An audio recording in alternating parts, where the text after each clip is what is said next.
I mean, you said 3 or 4 candidates. Yeah. Are you discountenancing? That's what I'm bringing for, because the other candidates? You know, I must admit that Rabiu Kwankwaso has established himself fairly well. Now, he has established himself. He has become. He's not a media survey personality, all right. But I am a professional, and I'm viewing his campaign from a professional eye, and I say that this is a quantum that must be recognized. But all the other candidates cannot push Kwankwaso away in this equation. All the other candidates of, say, Accord Party, a few other parties that have also shown up, you're not exactly bringing them into reckon. It's not that. It's not that we're not, I don't bring them into reckon. I see potentials in them. As a party, at our own campaign level, we're talking to SDP. We're talking to even Kwankwaso again and his team. We're talking to PRP. We're talking to ADC. We want to bring together. It's not a private enterprise. It's not a personal matter. It is, we're going to bring together, a coalition of political forces, in an arrangement whereby we all can come now. INEC has published the list of candidates. Labour Party is not everywhere. Kwankwaso and the group, they're not everywhere. So we can have an arrangement. We can have information that says that those of us who are in this coalition, we will support any candidates where we don't have a candidate. Do you understand? We're talking, and I believe and I trust God will help us that between now and December, we will bring together that alignment politically in the country, and the country, will be best for it, so that whoever wins, is not just winning on a solo effort. We're winning with the cooperation of as many groups as possible. The governor of Kaduna State, Nasiru El-Rufai, is someone that is never afraid of tackling burning issues amid the situation arising from scarcity of Naira notes. Governor El-Rufai has appealed to citizens to caution against joining protests over shortage of cash and attendant hardship. The governor, who insisted that fifth columnists are behind the crisis to scuttle APC's chances in the 2023 elections, assured residents that legal means are being explored to resolve the crisis. Let's share the story. I had advanced intelligence that protests will start in Kaduna tomorrow, Wednesday. I'm appealing to all of you not to join the protests or engage in any violence. Let us know who our enemy is. Our enemy is not us. Our enemy are those fifth columnists in the villa working with Godwin Emefiele to bring this country down. And they will fail. This is a deliberate conspiracy against the APC as the ruling party to be blamed for these difficulties.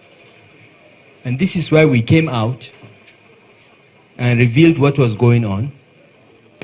And the role of the central bank governor as the evil genius behind this conspiracy. He is being used by some elements that want to bring this republic down. They want to bring this democracy down. They want to cause breakdown of law and order. Why are we expected to change 3 trillion in a matter of weeks? And then you print only 300 billion worth of notes, unless you want to create a crisis. Why would you do that? Only 34% of Nigerians have bank accounts. Only 9% of Nigerians used digital platforms for their transactions. You think that you'll move 34% and 9% to 100% overnight?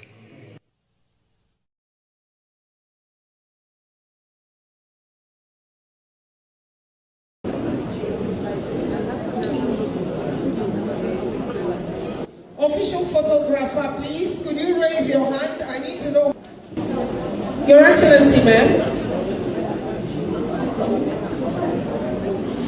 Please, maybe you remove the face mask for this. Women are first to organize anything that I'm not aware of. You try it next time, I will come here and I get you people disgrace. Sorry about this, sirs. Ma'ams, forgive me. I know what I am going through in this country. For a while, this is all we keep on organizing.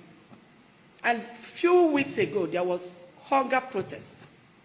And they talk about peace and security. Women are not empowered. Children are suffering. Nigerians are suffering. But we waste money all the time in frivolous things that don't make sense.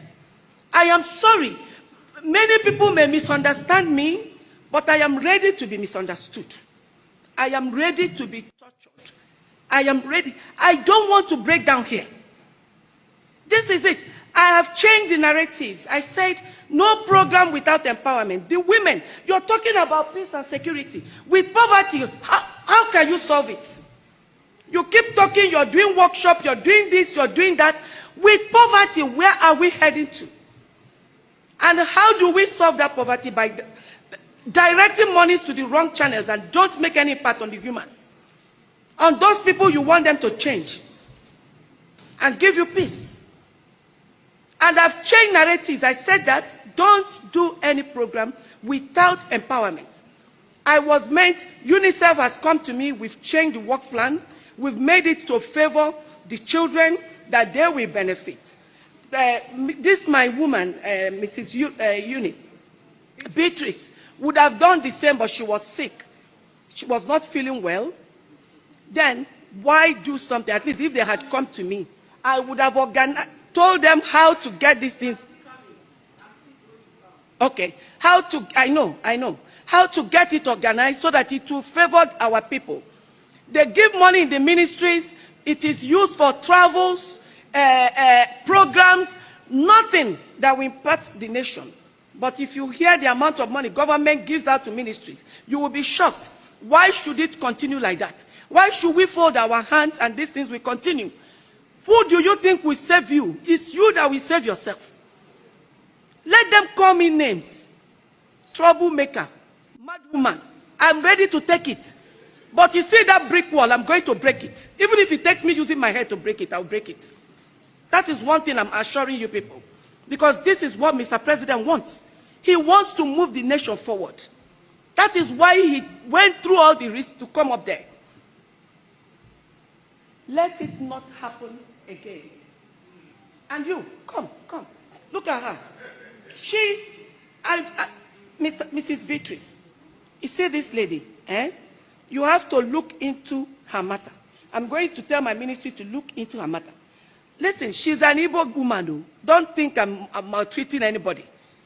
I know the facts I am making.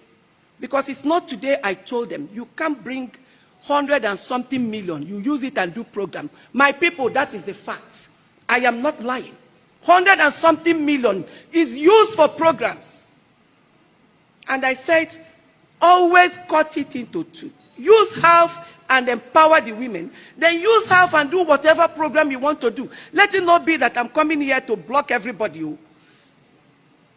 This one, Jagara come out. You and women will be angry with you. You don't have right to tell them to divert money. That is why I'm sure she's sneaking behind me to do this. Try it again. Let it happen again. I will disgrace them and disgrace myself. I'm not going to disgrace them alone. I will disgrace myself and there will be no program. Anywhere I hear it, even if I'm not invited, I will come there. So I'm sorry if I've embarrassed anyone. I am sorry if I've misbehaved. I always apologize for the ones I did before, the one I'm doing now, and probably the one I will do tomorrow. Forgive me, please. You guys can go. All right. Now I'm laughing. My heart is heavy. Now I'm laughing. My heart is heavy, but I will calm down. I'm sorry. I keep saying I'm sorry, because the way I'm moving, I will have to continue apologizing and apologizing, and I'm ready to be doing and apologizing. But forgive me, please. You think leadership is a common case? No. Esther said, if I perish, I perish. Whenever you are in leadership, look at what happened to Donald Trump. In America, where security is everywhere. Yet, 2 times now they wanted to kill him. Every profession has its own risk. If you're not willing to take the risk that is attached to any profession, step aside so that people who are given that mind by God will go ahead and serve God in that capacity. If you're an actor and an actress and you say you're not going to hug babes and you're not going to kiss them, step aside. Because that's what the job is. Don't come and say you're a born-again Christian. That's what the job entails. If you're a politician and you can't stand for your people that voted for you, and because you don't want to die, step aside. Because that's what the job entails. Any politician that is not behaving like Simfubara, who will resist and protest when his rights are trampled upon, knowing that our judicial system, knowing that our electoral system have failed us, that any politician who will not stand his ground, no matter the risk to his person, I said I will not speak for that politician again, and I maintain it. And you can see what is happening, because we can't go forward. We calm down. If Simfubara has been saying calm down, do you know where Rivers State would have been? He said he's ready for them. He's fully prepared. The election must go on. The election must hold. Winners must be declared. They will be sworn in. And whatever is going to happen, let it happen. I am looking for leaders who would say nobody will rig my election. And if you rig my election, I will fight. Nigerians, come out and fight. If they kill anybody, let them kill all of us. Oh yes, and thank God I'm seeing it happen. What Fubara did, was he advocating for violence? Was he advocating that the law should be broken? No.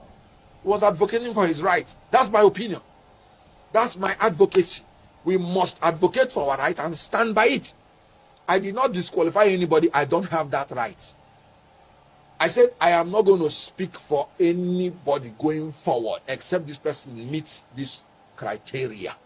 In any case, we have finished 2023 election. It's over. 2027 election has not come. So anybody who is saying betrayal, what am I betraying? There is nothing on ground. When I was a spokesman in 2023, I did my job creditably well, and we convinced Nigerians on what we believe is right. But you can see that in Nigeria, you not only have to have the power to win election, you have to have the power to defend your election. So anybody that does not have that spirit or power to defend the votes in a manner that you would say, whatever happens to me as a person, let it happen. I am not willing to speak any further for the person. So what I just simply said is that going forward, I will no longer be part of this until these fears are addressed. So I did not disqualify anybody. One, I don't have that power. Then two, I am not betraying anybody because I'm still a member of Labour Party. And you can see I'm still fighting that Labour Party should be consolidated because Nigerians are looking for an alternative to these people. That if you want to fight these people who are compulsive thieves and who are the worst amongst us, leading us, according to Senator Ndume, who is part of them, then you have to grow higher and be more aggressive than calm down. That's what I said, and I stand by it.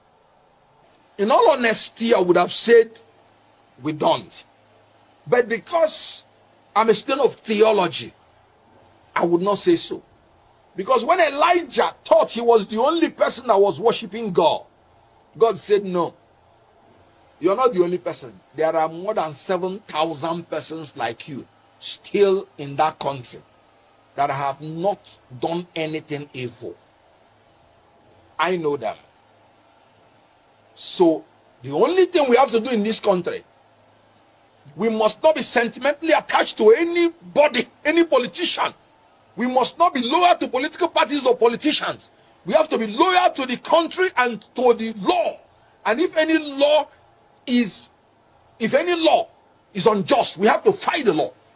If anybody is doing anything illegal, no matter who the person is, we have to fight the person. So in Nigeria, we must create the environment so that those 7,000 that we do not know who are leaders will be able to begin to emerge. If the good ones keep quiet, they will never emerge. When people say people are selling their votes, you know why they are selling their votes? Because they believe that even if they vote their conscience, it will not count. Not because they want to be corrupt. They saw what happened in 2023. I was an active participant in that election of 2023. They did not sell their votes. But after, it did not count. So they'll be like, why would I go and say I'm voting for my conscience when it will not count? If I'm going to take this money, at least it will be what I gain.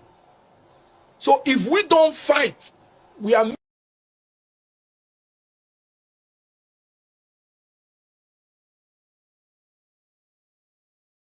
You are watching feudalism being institutionalized in broad daylight. Feudalism thrives on impunity. It does not thrive on the rule of law. That is what you are seeing institutionalized. Law does not matter and cannot and must not matter if feudalism must reign.